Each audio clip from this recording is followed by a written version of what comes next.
Because of the kind of stories I'm telling with Star Wars, I'm forced to move the medium forward in order to tell my stories.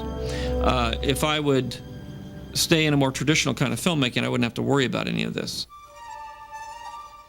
After I finished the original series, I had been so frustrated with the fact that I couldn't really do a lot of things that I'd imagined. I was stuck with rubber puppets. I was stuck with people wearing rubber masks. And it was very limited in how I could actually tell a story.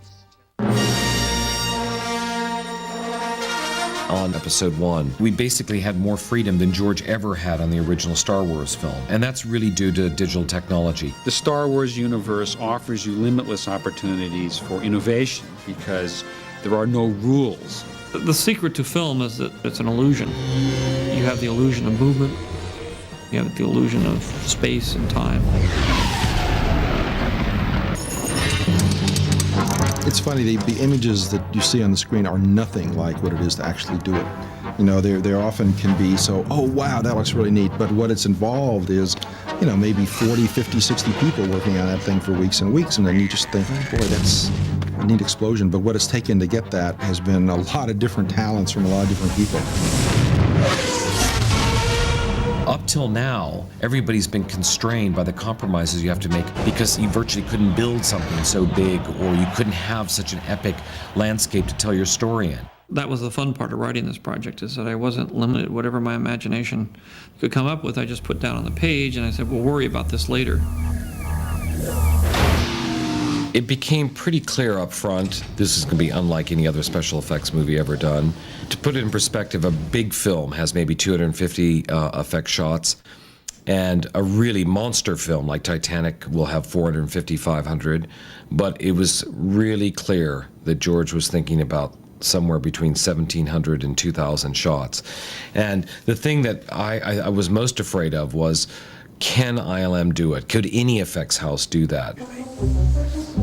We went out to the ranch and saw 3,500 storyboards, all pasted up on sheets of foam core. And George took us through all the boards one by one, kind of taking us through the story and giving us a general idea of what was required. And my reaction, just about every board, was, well, that's going to be really hard. And before you even have time to think, he's on to the next one, that's another, well, there's 2,000 characters in that shot. And then we were on to the next one. And so it was a pretty overwhelming experience. Yeah, we all know that Jar Jar is not real. He's a hand puppet.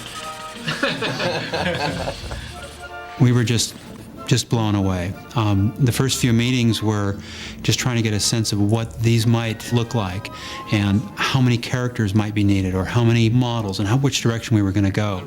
It was just staggering. After we do the storyboards, the next step is to put those storyboards into motion, because the storyboard really doesn't tell you much. But until we actually do the moving version of that, then we can really tell how it all fits in the movie and whether we really want the shot or need the shot. Just about every shot in the film has blue screen or a CG alien that needs to be added. Right now they're all kind of going towards the hangar. No, they should all go towards the starting line. Okay. Because they're all going to the bleachers. They're all going to the, Right. this is all the people that are going to watch the race. Right. We are called upon to provide something as a communication tool and something as a design tool. And then as we drive, he's, galloping around enthusiastically, anticipating. I could go out with a camcorder. We could very quickly and very inexpensively shoot these elements and put them together in a reasonable fashion. Let's run the wind machine. The pod race started out as a collection of shots of every racing object I could find. Some of it was shots I made myself of my son. You could make a judgment as to the speed of the elements in the shot, as to whether the action worked. You could pick camera angles and experiment with them. It was like making movies in my backyard again when I was a kid. The whole idea of pre-visualization is that you can then look at what it is you're doing, and then before you start spending big money, you've already done the creative part. I could show them a very articulate shot of exactly what I wanted, how long it was, and what all the movement was in the frame. The pod race was one of the first concepts that we saw together as an animatic, and we said, how are we going to possibly do this? So in a case like the pod race hangar, we shot a number of the full-size pod racer engines in a stage in Leavesden. As we were shooting, it was my job to try and make sure that we had all the pieces we needed to put the shot together later.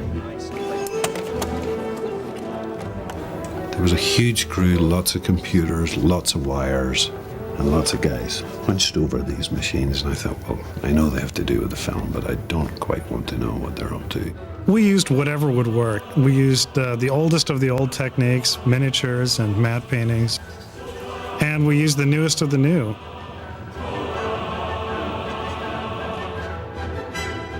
We wrote a lot of new software on this show to be able to do some of these shots. Like droids gets cut in half and the pieces fall on the floor and bounce. Physical simulation is something we'd never really tackled like this before. You know, these guys over here are building this wonderful model, 5 people building a model for 3 weeks that then goes to a pyrotechnic guy, and there's a camera crew shooting it, and they blow that thing up.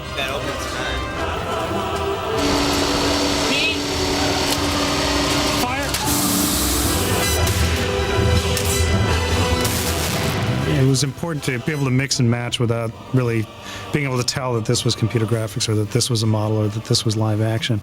To create CG characters, alien characters, who could interact seamlessly with live actors was the dream. Sebulba there is going to win, I think.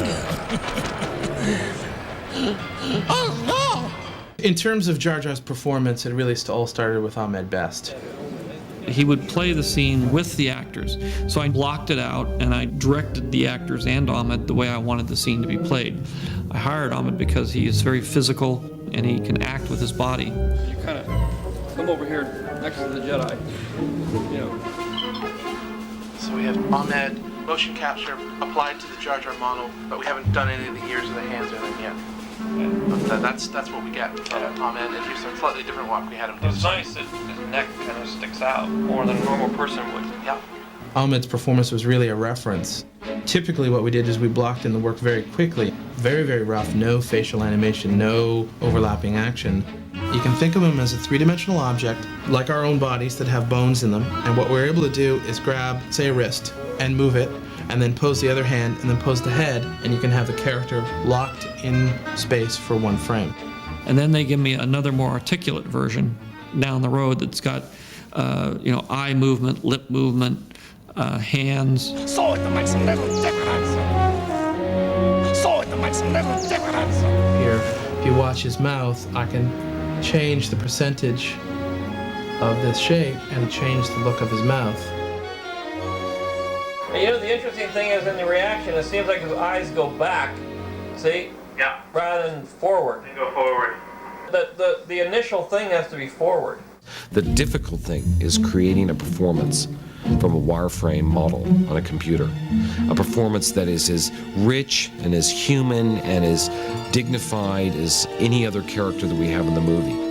You won this small tossed outlander, but you won't win the race. So it makes a little difference. That digital character that doesn't exist has to hold his own with Liam Neeson.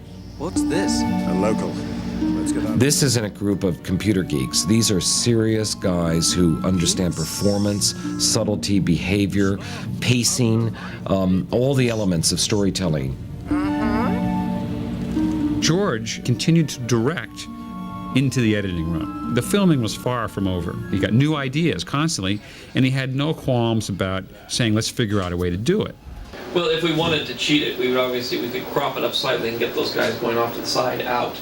We've been able to manipulate the images within the frame of the shots, not just using take 1 or take 7 or take 3, but we can actually take the best of all those takes and make a sort of a super take. George at one point had turned around and said he wanted to introduce R2-D2 and C-3PO into a scene that hadn't been scripted that particular way, which is actually in the hangar.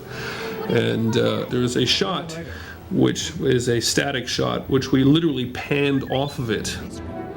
We had the art department fill in the background. We had ILM shoot the blue screen elements of R2-D2, C-3PO. And it made me cry when that shot came out because it's so beautiful. I'll tell you later. Good morning. My Space travel sounds rather perilous. The analogy really is of a painting, an enormous painting. You look at any individual shot and it's amazing what's jammed into each frame of this movie. You're actually bombarded with it the first viewing. You have to see the film 2 or 3 times. It's so dense. There's so many different things that are going on in each frame. There's one shot that I just love. It's a helicopter shot establishing Theed. It's way too short for me. I've seen it 25 times. I still can't see everything I want to see. It was like building Venice. To build a city, a classical Renaissance city of the future or the past, it was fabulous. The biggest challenge is producing the volume of effects and keeping the quality level up. Any show that we do, typically there's a couple aspects of it that are something that hasn't been done before. And on this show, there were probably 24. So dealing with fabric simulation, and how the cloth folds and how it reacts to the movement. Bombard General. Extremely dense, complex scenes with hundreds or thousands of characters. Synthetic terrain generation. The pod race is an incredible accomplishment. Virtually everything, the sky, the terrain, the pod, the engines, and the digital characters, the CG alien characters that actually fly the machines, are completely created by a group of artists. Nothing like that has ever been attempted before. There's an old cliche that says the best compliment you could ever get is that nobody knew there were effects in the picture. I'm not sure I agree with that. I mean, I also really like working on the really bold stuff, like racing through the desert at 600 miles an hour and things crashing and exploding. There's nothing like, 4,000 Gungans fighting 4,000 droids.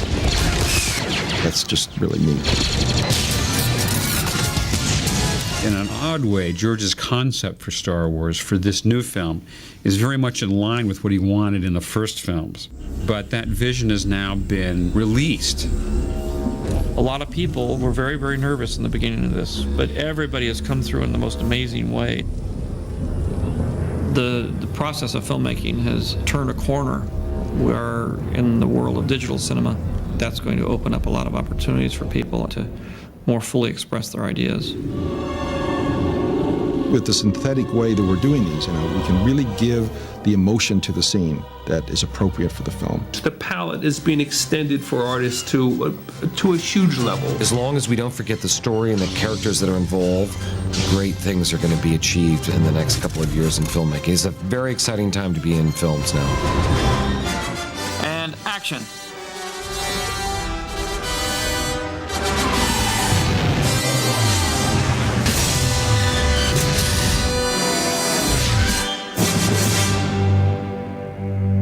Great cut. George said something scary a few weeks ago. That he felt like he held back in a few places on episode 1. That gave us all a bit of a scare. Please like, subscribe, and comment on the video.